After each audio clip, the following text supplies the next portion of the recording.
বাংলাদেশের রাজনীতি একটা চূড়ান্ত পরিস্থিতির মুখে দাঁড়িয়ে আছে, গভীর সংকটের মধ্যে দাঁড়িয়ে আছে। আগামী 15 দিনের মধ্যে একটা দফা রফা স্পষ্ট হবে যে কোন দিকে যাবে বাংলাদেশ। রাজপথে গড়াবে আন্দোলন, না টেবিলের মাধ্যমেই সমাধান হবে? জয় বাংলা, প্রস্তুত হও। ঢাকায় মিলিত হও 20 লাখ। ক্ষমতাচ্যুত আওয়ামী লীগ আগস্টে যেসব পরিকল্পনা করেছিল তা কাজে আসেনি, কিন্তু সেপ্টেম্বরে তারা বদ্ধপরিকর ঢাকাকে নরক বানাতে 20 লাখ মানুষের ঢল নামাতে। রাস্তায় নেমে আসা মানুষের এই ঢল হবে শুধু ভিড় নয়, হবে এক রাজনৈতিক ভূমিকম্প যা টুকরো টুকরো করে দিতে পারে রাষ্ট্রযন্ত্রের হৃৎপিণ্ড। জাতির সামনে এসে শেখ হাসিনার কাছে ক্ষমা চাইলেন উপদেষ্টা আসিফ ভুঁইয়া। উল্টো দিকে আপনার বাংলাদেশের সকল জনগণের কাছে ক্ষমা চাইলেন উপদেষ্টা আসিফ ভুঁইয়া। কিন্তু কেন ক্ষমা কেন চাইলেন? আওয়ামী লীগের মিছিলে স্লোগান দিয়ে গ্রেপ্তার বাক প্রতিবন্ধী সাইদের জামিন। চিন্তা করেন, মানে পুলিশ আসলে মানুষ হবে না, মাঝে মধ্যে মনে হয়। এক বাক প্রতিবন্ধী এদেরকে গ্রেপ্তার করছে। গুলিস্তানের গোলাপ শাহ মাজারের পাশে আওয়ামী লীগের ঝটিকা মিছিলে স্লোগান দিয়ে গ্রেপ্তার হওয়া বাক প্রতিবন্ধী সাইদ শেখকে জামিন দিয়েছেন আদালত। ভালো করছে আদালত, কিন্তু পুলিশ তাকে কোন আটকেলে ধরলো? এক বাক প্রতিবন্ধী, মানে হয় কি কোনো একটা ঘটনা ঘটে তখন ওই যে দেখায় যে আমরা খুব অ্যাক্টিভ, সাথে সাথে ধরে ফেলছি, তখন আওলা ঝাওলা লোকজন থাকে, সেগুলিকে ধরে নিয়ে একটা বিশাল, মানে কোনো কাণ্ড জ্ঞান নেই যে একটা বাক প্রতিবন্ধী, এটা যখন আদালতে হবে, এটা রিপোর্ট যখন হবে তখন এটা কি হবে? এটা কি ইচ্ছা করে করে কিনা সরকারকে বেকায় দেখাবার জন্য যায়? আসসালামু আলাইকুম, নতুন একটি সংবাদে আপনাকে স্বাগতম। সাথে আছে আমি এইচ.এম. রুবেল। প্রিয় দর্শক, বেশ কয়েকটি গুরুত্বপূর্ণ ভিডিও নিয়ে হাজির হয়েছে আপনাদের সামনে, যার কিছু অংশ বিশেষ ইতিমধ্যে ভিডিওর শুরুতেই আপনারা দেখেছেন। দর্শক, ভিডিওর শুরুতে আপনারা দেখে বুঝে গিয়েছেন আজকের ভিডিওটি কতটা গুরুত্বপূর্ণ হতে যাচ্ছে এবং কোন বিষয়টিকে ইঙ্গিত করছে। তাই সকল দর্শকদের অনুরোধ করব, একটা মুহূর্ত না টেনে সম্পূর্ণ ভিডিওটি মনোযোগ সহকারে দেখতে থাকুন, তাহলেই মূল বিষয়টি বুঝতে পারবেন। দর্শক, আমরা আজাইরা কথা না বাড়িয়ে সরাসরি দেখে আসবো কাঙ্ক্ষিত সেই ভিডিওগুলো।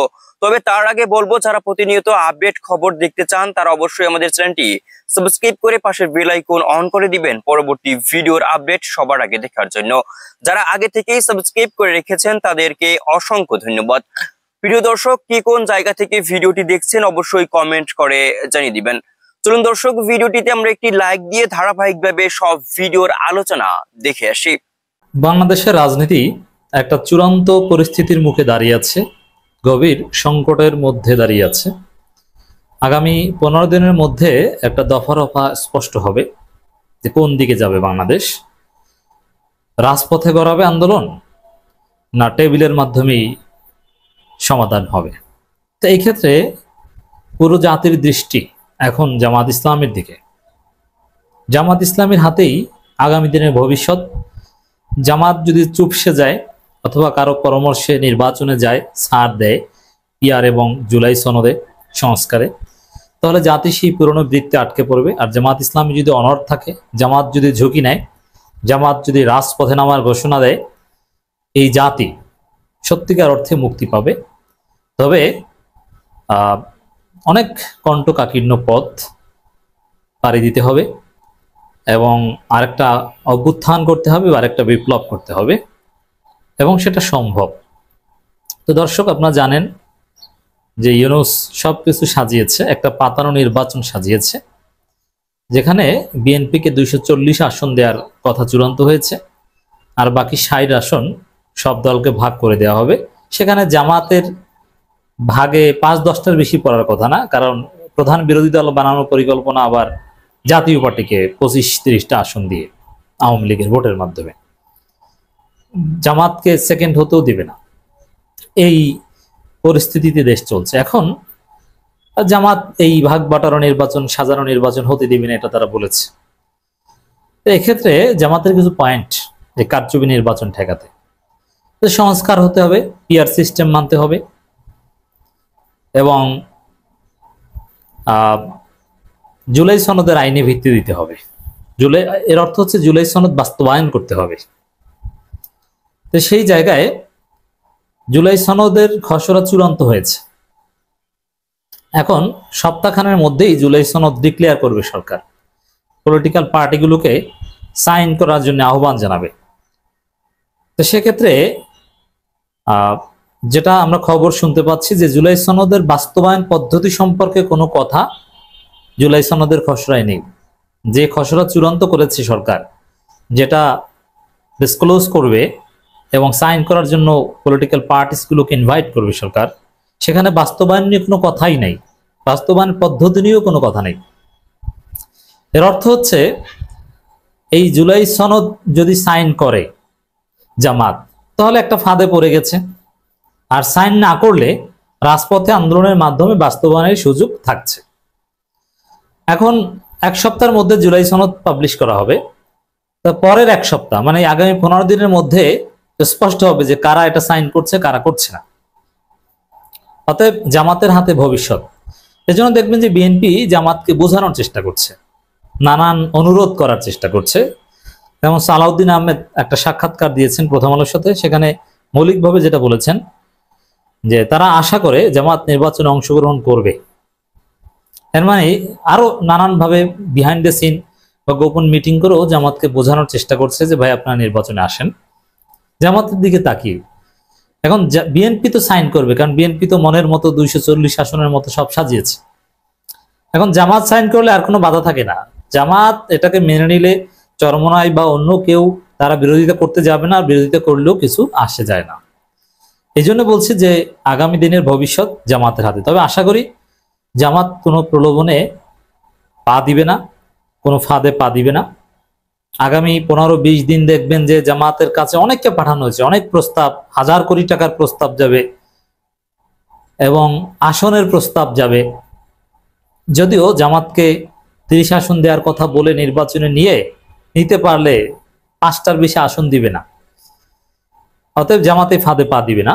জামাত ম্যাচিউর হয়েছে অনেক, এবং দেখবেন ইউরোপ আমেরিকা থেকে শুরু করে অনেক গোষ্ঠী জামাতের সাথে যোগাযোগ করছে, জামাতের কাছে আসছে।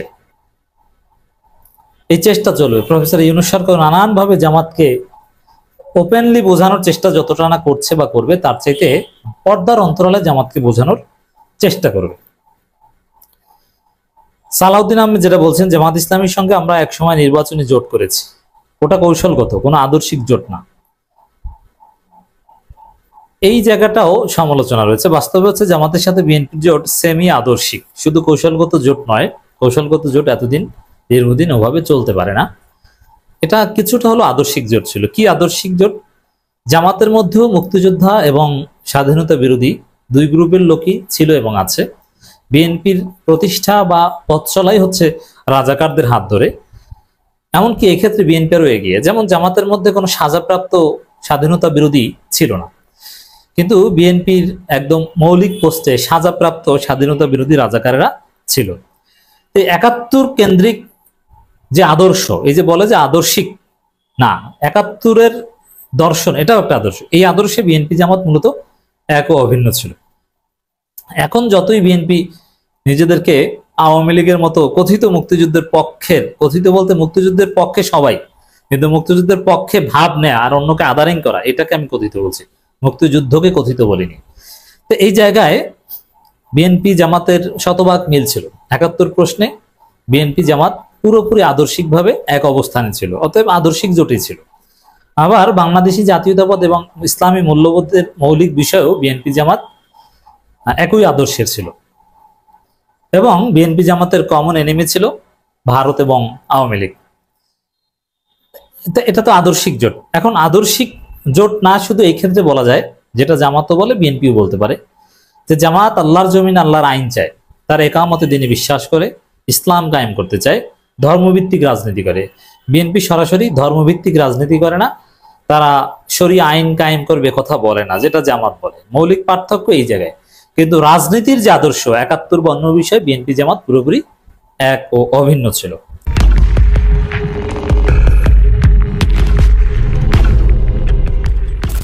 ঢাকার আকাশে তখনও ভোরের আলো ওঠেনি। বাতাসে অদ্ভুত এক ভার, মনে হচ্ছে শহর শ্বাসরুদ্ধ। সড়কগুলো শুনশান হলেও কোথাও যেন অদৃশ্য শব্দ ঘুরে বেড়াচ্ছে। এক এক মোড়ে ভাঙাচোরা ল্যাম্প পোস্টের আলো ঝিকমিক করছে। হঠাৎই হাতে হাতে পৌঁছে যাচ্ছে কিছু লিফলেট, তাতে লেখা, জয় বাংলা, প্রস্তুত হও, ঢাকায় মিলিত হও 20 লাখ। রিকশাচালক রহিম চোখ কচলে পড়লেন কাগজটা, নিঃশ্বাস টেনে বললেন, আবার বুঝি কিছু হবে ভাই? আগস্ট মাস গেল, কিন্তু সেপ্টেম্বরে দেখি ঝড় আসছে। এই ঝড় শুধু আবহাওয়ার নয়, রাজনীতির গভীর অস্থিরতার। ক্ষমতাচ্যুত আওয়ামী লীগ আগস্টে যেসব পরিকল্পনা করেছিল তা কাজে আসেনি, কিন্তু সেপ্টেম্বরে তারা বদ্ধপরিকর ঢাকাকে নরক বানাতে, 20 লাখ মানুষের ঢল নামাতে। রাস্তায় নেমে আসা মানুষের এই ঢল হবে শুধু ভিড় নয়, হবে এক রাজনৈতিক ভূমিকম্প যা টুকরো টুকরো করে দিতে পারে রাষ্ট্রযন্ত্রের হৃৎপিণ্ড। যুগান্তরের এক প্রতিবেদনে বলা হয়েছে, সেপ্টেম্বরে আওয়ামী লীগ ঢাকা অ্যাটাক নামে নতুন এক ছক কষেছে। তাদের লক্ষ্য স্পষ্ট 3টি ধাপে সাজানো। 1. অন্তর্বর্তী সরকারকে ব্যর্থ প্রমাণ করা। 2. জাতীয় নির্বাচন বানচাল করা। 3. বিরোধী শক্তির মধ্যে বিভেদ সৃষ্টি করা। এই 3টির আড়ালে আবারও শেখ হাসিনাকে ক্ষমতায় ফেরানোর নীল নকশা। আগস্টে তারা মাঠে গেরিলা প্রশিক্ষণের আয়োজন করলেও তা ফলপ্রসূ হয়নি। তবে সেপ্টেম্বরে এসে পরিকল্পনাটি অনেক বেশি সুসংগঠিত হয়েছে।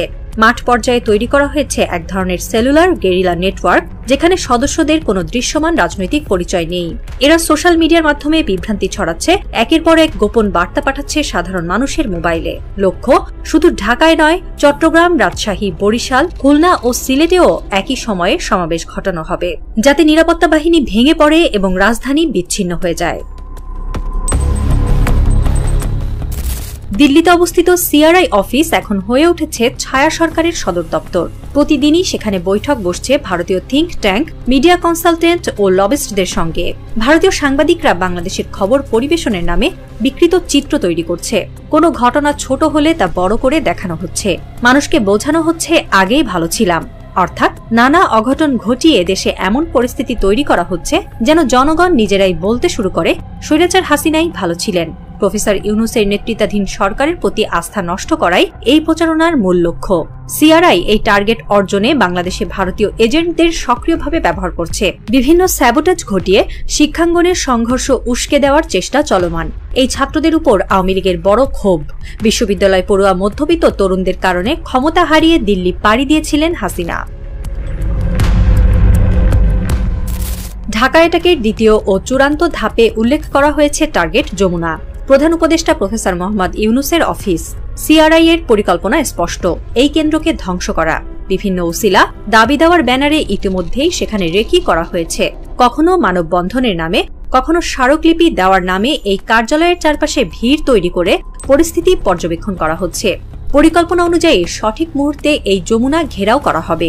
প্রাথমিকভাবে শান্তিপূর্ণ কর্মসূচির আড়ালে জনসমাগম ঘটানো হবে, এরপর ধীরে ধীরে অবরোধে রূপ দেওয়া হবে। একবার পুরো কার্যালয় অবরুদ্ধ হলে সেটি হবে রাজনৈতিক প্রতিরোধ ভাঙার সবচেয়ে বড় আঘাত। সিআরআই এর এই পরিকল্পনা কেবল প্রতীকী নয়, বরং এটি দীর্ঘমেয়াদী কৌশল। উদ্দেশ্য হল প্রফেসর ইউনূসকে একঘরে করা, তার অফিসকে আন্তর্জাতিকভাবে দুর্বল করে দেওয়া এবং প্রতিরোধের মনোবল ভেঙে দেওয়া। দর্শক এতক্ষণ সাথে থাকার জন্য অসংখ্য ধন্যবাদ। ইতিমধ্যে আপনারা ভিডিওর আলোচনা দেখে বুঝতে পেরেছেন আজকের ভিডিওটি কতটা গুরুত্বপূর্ণ হয়েছিল। এই বিষয় নিয়ে আপনাদের মূল্যবান মন্তব্য অবশ্যই কমেন্ট করে জানিয়ে দিবেন। নতুন নতুন খবর পেতে আমাদের চ্যানেলে নতুন একজন সদস্য হওয়ার অনুরোধ রইল। পরবর্তী আপডেট খবর পেতে আমাদের ইউটিউব চ্যানেলটি সাবস্ক্রাইব করে রাখবেন। দর্শক আজকের জন্য এতটুকুই ভিডিও ছিল, আর পরবর্তী ভিডিও পেতে আমাদের সঙ্গেই থাকুন। আল্লাহ হাফেজ।